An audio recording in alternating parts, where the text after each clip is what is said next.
नमस्कार मित्रों, आप सभी का हार्दिक स्वागत है मेरे चैनल पर।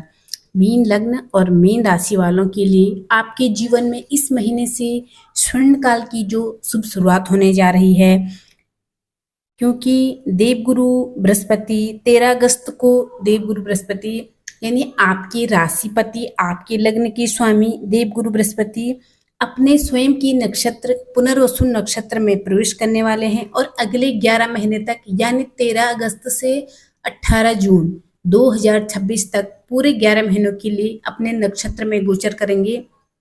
पुनर्वसु यानी पुनर्वसना, पुनर्स्थापित होना, एक नई और शुभ शुरुआत की होना। देवगुरु बृहस्पति अगले 11 महीनों में क्या रिजल्ट देने वाले हैं, आज इस वीडियो में मैं विस्तार से बताऊंगी।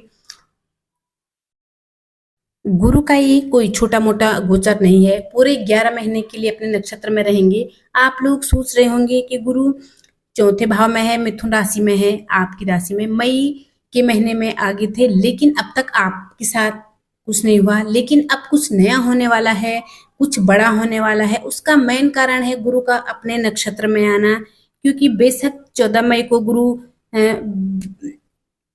वृषभ राशि से मिथुन राशि में प्रवेश कर चुके थे। तब तक गुरु आद्रा यानी कि शत्रु नक्षत्र में थे और शत्रु के नक्षत्र में कोई भी ग्रह हो वो अपना पूर्ण फल नहीं दे पा रहा था। अब गुरु अपने खुद के नक्षत्र में आएंगे और अपना 100% रिजल्ट आपको देंगे। ये कोई 1 या 2 महीने की बात नहीं है, पूरे 11 महीने के लिए देवगुरु इसी नक्षत्र में रहेंगे और आपके लग्न और दशम भाव के स्वामी का गोचर में अच्छी पोजीशन में आना, अपने नक्षत्र में आना, ये आपके जीवन के लिए बहुत ही, जिसे कह सकते हैं कि आपके जीवन का गोल्डन टाइम शुरू होने वाला है। गोचर में गुरु कहाँ चल रहे हैं, किस भाव में गोचर कर रहे हैं, गुरु कहाँ के स्वामी हैं, गुरु किन भावों को देख रहे हैं, यानी गुरु की दृष्टि किन किन भावों पर पड़ रही है, ये सारा इस गोचर में मैं आपको एक एक पॉइंट करके डिटेल के साथ बताने वाले हूँ।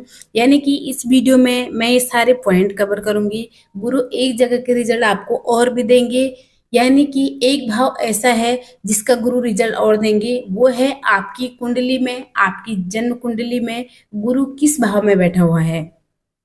काल पुरुष की कुंडली के अनुसार चौथा घर ये गुरु की उच्च राशि मानी जाती है। अगर भाव की बात करें तो ये गुरु का उच्च भाव होता है, इसलिए गुरु चौथे भाव में, राशि कोई भी हो, चाहे मिथुन राशि हो, शत्रु राशि में हो, इसमें कोई दो राय नहीं है। लेकिन यहाँ पे देव गुरु काल पुरुष की कुंडली में उच्च के हो जाते हैं तो गुरु यहाँ पर बहुत उत्तम रिजल्ट देते हैं। अब चौथा भाव किसका है? चौथा भाव होता है प्रॉपर्टी का, जमीन से जुड़ा हुआ भाव है, जमीन जायदाद का भाव माना गया है, हमारी माता का भाव है, ये हमारी मातृभूमि का है। तो जमीन से आपको बड़ा लाभ गुरु दिलवा सकते हैं। जिनका भी प्रॉपर्टी से संबंधित कारोबार है, जमीन से जायदाद, जमीन से जुड़ा हुआ कोई आपका कारोबार है, तो इन 11 महीनों में गुरु आपको अच्छा फल देने वाले हैं। खेती बाड़ी हमारी जमीन से जुड़ी हुई है, फल फ्रूट सब्जियां, इसके अलावा धातुएं जमीन से पैदा होती है। तो जितने भी जमीन से पैदा होने वाले प्रोडक्ट्स हैं और जो लोग भी जमीन से जुड़े हुए कार्य करते हैं, जैसे जमीन से आपके खेती बाड़ी करते हैं, आप माइनिंग करते हैं, आपका अपना बिजनेस है, कंस्ट्रक्शन का काम है, कंस्ट्रक्शन ही जमीन से जुड़ा हुआ कार्य है, तो अगले 11 महीने आपके लिए गोल्डन टाइम, स्वर्णिम काल जिसे कह सकते हैं। 11 महीने गुरु आपके लिए बहुत अच्छा रिजल्ट देंगे। जिनका जमीन से जुड़ा हुआ कार्य नहीं है, वो जमीन से नहीं जुड़े हुए हैं, वो प्रॉपर्टी से रिलेटिव नहीं है, तो उनको क्या रिजल्ट मिलेंगे? तो उनके लिए गुरु हो सकता है कि नए घर खरीद लें, नए प्रॉपर्टी खरीद लें। चौथा भाव भगवान का है, आप अपने घर की रेनोवेशन करा लें, हो सकता है घर में वाहन आ जाए, घर में नया पेंट करवा लें, हो सकता है घर में नया फर्नीचर खरीद लें, हो सकता है घर की मरम्मत कर लें, तो ये भी संभव है। जरूर नहीं कि हर बार प्रॉपर्टी खरीदेंगे। तो यहाँ तक कि ग्रेजुएट लेवल की शिक्षा भी यहीं से दिखी जाती है। बुध की राशि है, बुध यानी कि जो शिक्षा में भी अच्छी सफलता मिलेगी। ये जो चतुर्थ भाव है भूमि भवन वाहन के लिए, इन 5 चीजों के लिए बहुत अच्छा है। भूमि से लाभ, भवन से लाभ, वाहन से लाभ, कृषि से लाभ और शिक्षा में सफलता, इन 5 चीजों में आपको जबरदस्त सफलता मिलेगी। ये बृहस्पति आपके लग्न के भी स्वामी होते हैं, लग्नेश होते हैं, और लग्नेश का चतुर्थ भाव में जाना बेहद शुभ होता है। और लग्न क्या है, हमारे स्वास्थ्य है, तो स्वास्थ्य में लाभ होगा, पुराने से पुराना रोग आपका खत्म हो जाएगा, सेहत में सुधार होगी, समाज में आपका रुतबा बढ़ेगा, मान सम्मान बढ़ेगा। यानी कि गुरु आपके लग्न और दसम दोनों के ही स्वामी होते हैं, दसम भाव के, और दसम भाव पर देव गुरु की भी दृष्टि है। तो लग्न और दसम जब मिल जाए तो एक बात तो पक्की है कि आप जिस भी कार्य में करते हैं, चाहे नौकरी करते हैं, बिजनेस करते हैं, अगले 11 महीनों में आपको दुगनी रफ्तार से अपने करियर में ग्रोथ जरूर देखने को मिलेगी। दुगनी रफ्तार जिसे कह सकते हैं, ये 11 महीने बहुत जबरदस्त जाने वाले हैं आपके जीवन में।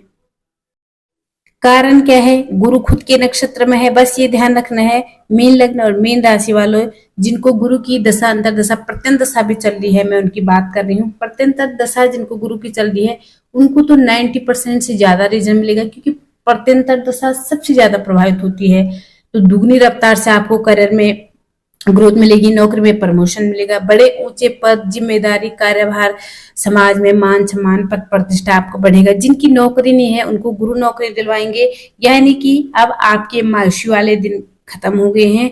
आपको देव गुरु बृहस्पति नौकरी दिलाने वाले हैं, नई जॉब दिलाने वाले हैं, समाज में आपका रुतबा, पद प्रतिष्ठा बढ़ने वाला है, सम्मान पत्र आपको मिलने वाला है, कोई ना कोई बड़ा अवार्ड आपको मिलने वाला है। अगले 11 महीनों में बड़े बड़े कॉन्टेक्ट, बड़े बड़े प्रोजेक्ट आपके हाथ में आने वाले हैं। बस आप अपनी तैयारी पूरी कर लीजिए।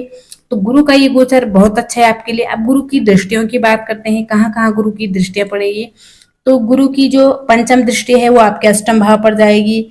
तो अष्टम भाव किसका है, अष्टम भाव होता है दूसरों का धन, गुप्त विद्याओं का होता है। दूसरों के धन को किस प्रकार से व्यवस्थित करना है ये गुरु से बेहतर कोई नहीं जानता है।